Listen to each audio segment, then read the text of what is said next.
बिस्मिल्लाहिर्रहमानिर्रहीम। अस्सलाम वालेकुम व्यूवर्स, कैसे हैं आप सब लोग। उम्मीद है कि आप लोग खैरियत से होंगे। अच्छा, एएसएफ में जो जॉब्स आई थी तो मेरे दूसरे चैनल्स पे बार बार यही कमेंट्स आ रहे थे कि हमें एएसएफ की जॉब के पेपर पैटर्न बता दीजिए। ठीक है, तो अब तक तो आई थिंक आप अप्लाई कर चुके होंगे। जिन्होंने नहीं भी किया तो वो अप्लाई इजीली कर सकते हैं। बहुत आसान वेबसाइट है इसकी और इजीली आप इस पर जो है वो आपने फॉर्म जो है अपना सबमिट करवाना है। ना ही आपको हार्ड फॉर्म में जो है वो डॉक्यूमेंट सबमिट करवाने की ज़रूरत होगी। आपने डायरेक्टली जो है वो फॉर्म सबमिट करवाना है, अपनी क्वालिफिकेशन आपने सबमिट करवानी है।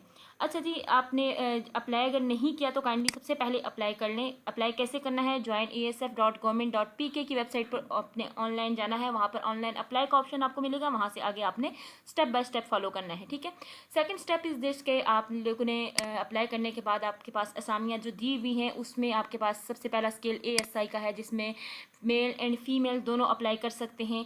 और यहाँ पर जो एजुकेशन मांगेगी है वो इंटरमीडिएट में मांगेगी। ठीक है, यानी 12वीं क्लास का स्टूडेंट एक जिसने FA कर लिया, FSC कर ली है, वो आसानी से इसमें अप्लाई कर सकते हैं। इसी तरह कारपोल में मैट्रिक और मसावी की एजुकेशन मांगी गई है, इतनी ज़्यादा नहीं है। फिर उसके बाद कारपोल ड्राइवर में मैट्रिक पास है, असिस्टेंट में ग्रेजुएशन है। ठीक है, तो यहाँ बहुत से स्टूडेंट्स होंगे, बहुत से ऐसे पीपल्स होंगे जिन्होंने ग्रेजुएशन किया होगा, जिन्होंने मास्टर किया होगा, और वो कहाँ अप्लाई कर रहे होंगे, वो यहाँ पर ASI में अप्लाई कर रहे होंगे, कारपोल में अप्लाई कर रहे होंगे और साथ साथ असिस्टेंट में अप्लाई कर रहे होंगे।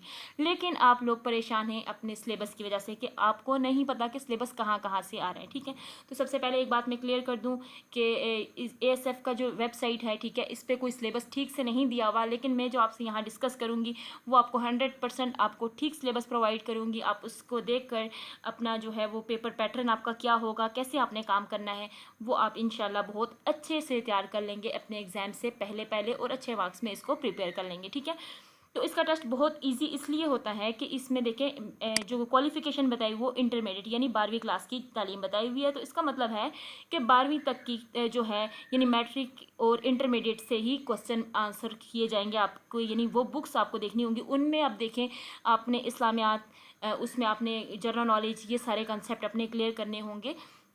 अच्छा, हम उसकी तरफ आते हैं। यहाँ तो आपने अप्लाई कर लिया, देख लिया कि कौन कौन से लोग अप्लाई कर रहे हैं। अब आप लोगों में से काफ़ी स्टूडेंट्स ने अप्लाई कर दिया होगा ESI में। ठीक है, किसी ने कारपोल में किया होगा, किसी ने असिस्टेंट में किया होगा। लेकिन अब हम बात करते हैं इनकी प्रिपरेशन आपने कैसे करनी है, इनका पेपर पैटर्न क्या होगा। ठीक है, तो इसकी तरफ चलते हैं। सो हम नेक्स्ट पेज पे आते हैं यहाँ पर।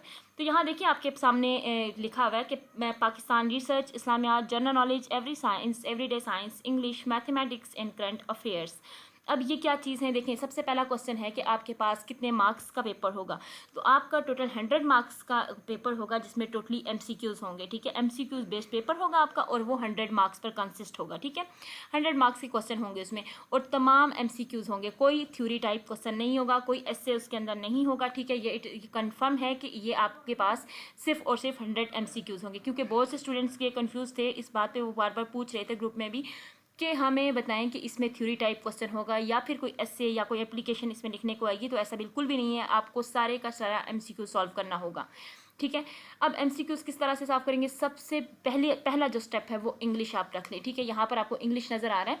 ठीक है, इंग्लिश में क्या है कि you must cover vocabulary, grammar, direct indirect speech. ये 20 मार्क्स की इंग्लिश आपकी आएगी। इंग्लिश में आपको ग्रामर सारी की सारी आनी चाहिए, आपको डायरेक्ट इनडायरेक्ट आने चाहिए, क्योंकि आपने देखा होगा कि 9th-10th की ग्रामर की बुक में पूरी की पूरी ग्रामर दी होती है जो हम 9th-10th के सिलेबस में कवर कर चुके होते हैं। ठीक है, तो आप जब इस पोस्ट के लिए अप्लाई कर रहे हैं, किसी भी पोस्ट के लिए, तो आपने मैट्रिक तो किया होगा, ग्रामर आपको आनी चाहिए, डायरेक्ट इनडायरेक्ट आनी चाहिए, active voice passive wise tenses आपको आने चाहिए। ठीक है, आपको ग्रामर का रूल पूरा आना चाहिए, यानी इंग्लिश का जो पार्ट है, जो पोर्शन है, वो आपने सॉल्व इस तरह से करना है। वोकैबुलरी आपके पास अच्छे से अच्छी होनी चाहिए।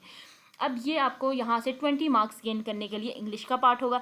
जब आप 20 मार्क्स कवर कर लेंगे तो बाकी क्या बात बैठ जाएंगे आपके 80 मार्क्स। 80 मार्क्स के बाद सेकेंड लाइन मैथमेटिक्स की तरफ, मैथ्स का आपको 20% पोर्शन पिक किया जाएगा, यानी 20 सवाल आपके मैथ्स के पॉइंट से होंगे। ठीक है, उसमें आपसे एवरेज फाइंड करना आपको आनी चाहिए, आपको सीक्वेंस फाइंड करना चाहिए, आपको नंबर्स, अलजबरा एंड उसके अलावा मैट्रिक के लेवल से ऊपर जितने यानी फर्स्ट ईयर सेकेंड ईयर के बुक्स में आपने जितने भी क्वेश्चंस किए हैं उनमें से कोई भी क्वेश्चन पूछा जा सकता है। अब कोई भी क्वेश्चन पूछने का मतलब ये है कि आपको पॉइंट्स दे दिए गए, एवरेज फाइंड करना, नंबर्स आपको बहुत से दे दिए जाएंगे, आपको खुद एवरेज फाइंड करना, सीक्वेंस फाइंड करना आनी चाहिए, ठीक है।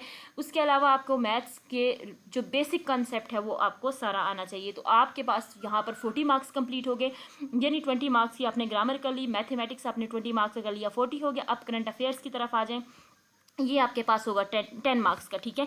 इसमें आपके पास जो है आपने क्या देखना है कि आपके पास आपने क्या क्या करंट अफेयर्स, आप न्यूज़पेपर को ज़्यादा से ज़्यादा देखें, ठीक है। उसके अलावा आप जो है वो न्यूज़पेपर के अलावा आप इसके लिए तो कोई बुक ना देखें, न्यूज़पेपर बहुत ज़्यादा अच्छा है, और साथ न्यूज़ सुने, ठीक है।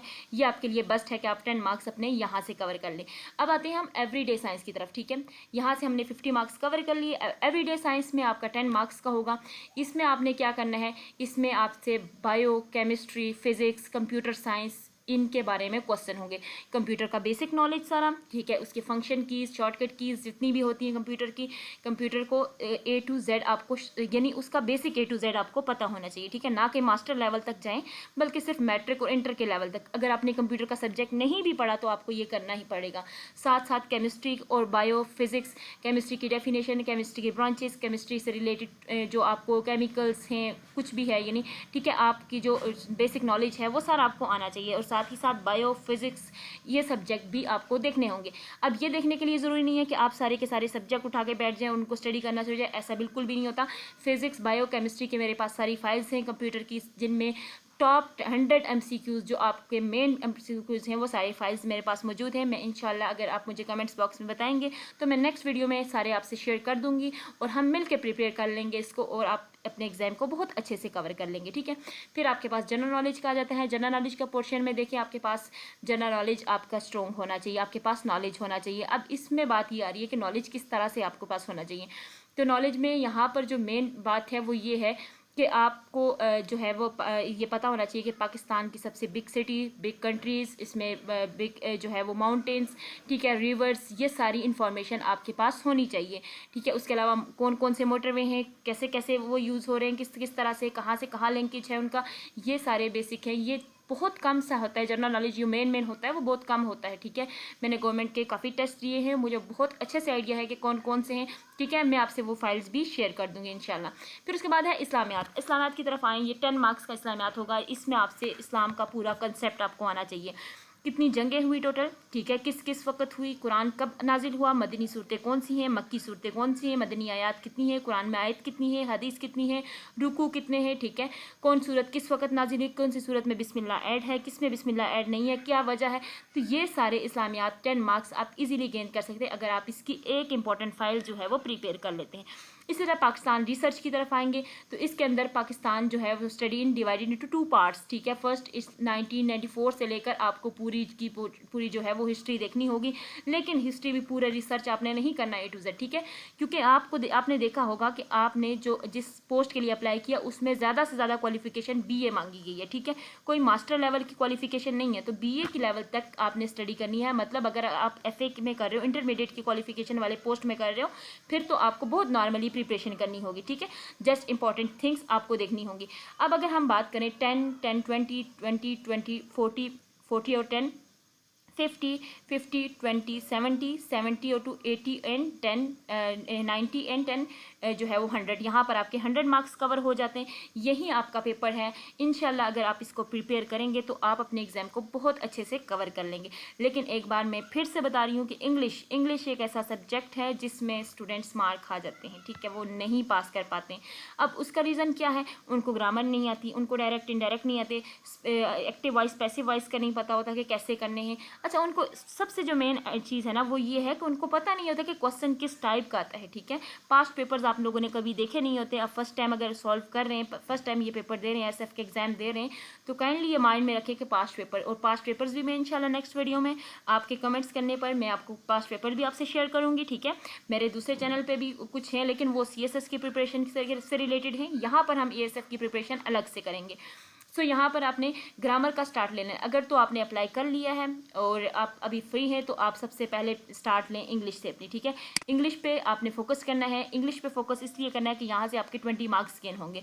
तो अगर आप इंग्लिश से स्टार्ट लेंगे और उसकी ग्रामर के से स्टार्ट लेंगे तो आप ट्रस्ट मी कि आप बहुत अच्छे से अपना एग्जाम क्लियर कर सकते हैं। आप 20 मार्क्स इंग्लिश से लें और 20 मार्क्स मैथ्स से लें, ठीक है। मैथमेटिक्स भी जिसमें आपको सामने बता दिया गया कि इसमें आपने जो है वो एवरेज फाइंड करनी आनी चाहिए, सीक्वेंस फाइंड करना आनी चाहिए, रेशो फाइंड करना चाहिए, ठीक है। अलजबरा आपको आनी चाहिए। तो ये छोटे छोटे लेवल हैं, ये आपको मैट्रिक की बुक में मिल जाएंगे, आपको 9th की बुक में मिल जाएंगे, इवन कि आपको 6th 7th के मैथ्स की बुक में भी मिल जाएंगे। अगर नहीं भी मिलते तो आप जस्ट रेशियो का कंसेप्ट ले, जस्ट एवरेज का, जस्ट सीक्वेंस का, आप इसको अलग अलग सर्च करके इनके कंसेप्ट ले, फिर इससे रिलेटेड जिस भी तरह से क्वेश्चन आते हैं आप उनको सॉल्व कर लेंगे, ठीक है। मिलते हैं अपनी नेक्स्ट वीडियो में। जैसे आप मुझे कमेंट से बताएंगे कि मैं आपको प्रिपरेशन किस तरह से स्टार्ट करूँ, आप चाहें तो मैं आपको हर सब्जेक्ट की, लाइक इस्लामियात हो गया, सबसे पहले हम इस्लामियात की प्रिपरेशन कर लें, ठीक है। उसके सारे इंपॉर्टेंट जो है वो MCQs कर लेंगे, इसी तरह जनरल नॉलेज के कर लेंगे, एवरीडे साइंस के कर लेंगे। इंग्लिश की ग्रामर को आपने खुद फोकस करना है, लेकिन हम उसके भी MCQs इंपॉर्टेंट कर लेंगे ताकि हमें पता चले कि किस टाइप का क्वेश्चन आता है, ठीक है। अच्छा, यहाँ पर जब आप इस को कंप्लीट कर लेते हैं तो आपको तो पता है ना कि आपने जिस टेस्ट के लिए अप्लाई किया ASF में, उसमें सबसे पहला काम क्या होगा। पहला काम ये होगा कि आपका फिजिकल टेस्ट है, ठीक है। फिजिकल टेस्ट मीन कि आपसे दौड़ लगवाई जाएगी, फिर उसके बाद आपकी हाइट देखी जाएगी, ठीक है। पहले हाइट देखी जाती है, फिर उसके बाद फिजिकल टेस्ट अगर आप पास करते हैं, ठीक है, यानी आप को तो खुद भी आइडिया होगा फिजिकली अगर आप फिट हैं, ठीक है, यानी आपकी हाइट भी है और आपको पता है कि आप दौड़ भी क्लियर करते हैं, तो आज से उठाएं अपनी बुक्स और अपनी प्रिपरेशन स्टार्ट करें उसके लिए, अपनी रिटन एग्जाम के लिए, ठीक है। क्योंकि आपने पहले फेज़ में तो कोई मुश्किल नहीं है ना, आपको खुद पे यकीन है कि आप दौड़ भी पास कर सकते हैं, आप खुद पे यकीन है कि आपकी हाइट भी इतनी है, यकीन तो क्या आपको हाइट तो आपको पता होगी, तो आपको कंफर्म है कि फर्स्ट स्टेज आपने क्लियर कर लिया, तो सेकंड स्टेज फिर आए किसकी तरफ, अपने फिजिकल रिटन टेस्ट की तरफ। रिटन टेस्ट जब कंप्लीट हो जाए, रिटन टेस्ट की तैयारी जब आप मेरे साथ साथ करेंगे तो इंशाल्लाह आप रिटन भी बहुत अच्छे तरह से पास कर लेंगे, और उसके साथ साथ फिर आप उसके लिए नेक्स्ट इंटरव्यू होगा, फिर वो हम साथ साथ डिस्कस करेंगे। आज के लिए इतना ही था, मुझे इजाज़त दीजिए। ओके, अल्लाह हाफिज़, मिलते हैं नेक्स्ट वीडियो में, अपना ख्याल रखिएगा, अल्लाह हाफिज़।